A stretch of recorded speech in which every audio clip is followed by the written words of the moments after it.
The Department of Work and Pensions say it's not possible to demonstrate a causal link between universal credit and women who engage in survival sex. I wonder, from your experience of the women you support, do you think it is possible to say there's a direct connection between the rollout of universal credit and the decisions some of these women are forced to make?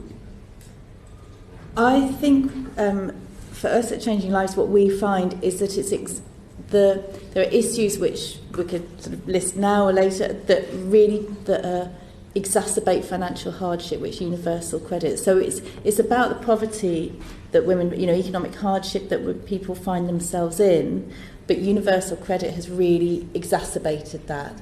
So I think saying there's a direct causal link, I think it's very difficult with a lot of social policy to say, there's an absolute direct causal link, and I think it slightly feels a bit misleading. What we are told time and time again by the women we're supporting is that they are getting involved in selling sex directly because of issues around universal credit.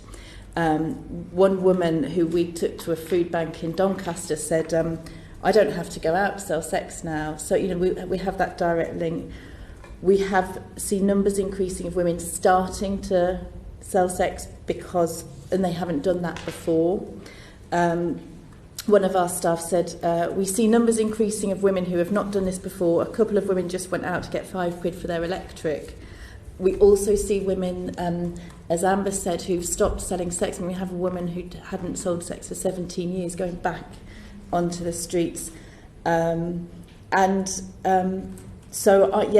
would say that then we might not be able to give an absolute sort of statistical causal link to this. However, I think the fact that women tell us time and time again, where we now expect it in our services, this link relationship between universal credit and financial hardship and increasing likelihood. Definitely, we would echo that. I echo the fact that exact causal link might be hard, but the anecdotal evidence builds up. Just like when the bedroom tax came in, we saw women going out to work, and now there are specific features of this universal credit that make it even a bigger barrier. We have women that are due to go on it, but the anxiety is built up so much that they can't that with the requirements that is needed to do it are already not coming into us. They know they have to, but the mental experiences, capacity experience at the job centre before, knowing that there is this big barrier of procedures they need to go to,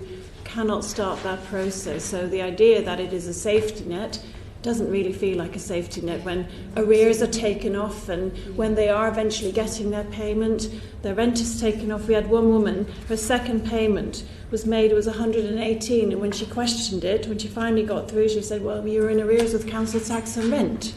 So because it's, like Sarah said, it's all pulled in and then everything gets taken out, there is so little left that they have no other choice. And this is a woman who doesn't want sex work. She had left, and she is so much in denial that when we see her on the van, we will help her, and she sees her, and the next morning she'll come to drop in, and she will say that she's not sex working because she will not admit it to anyone, including us, who we have seen her the night before. Yeah, I would agree. In our Merseyside Red Umbrella service, we work with over 200 women involved in sex work, and our manager there estimates that about 30% don't actually claim for universal credit because of all this sort of concern about the complication.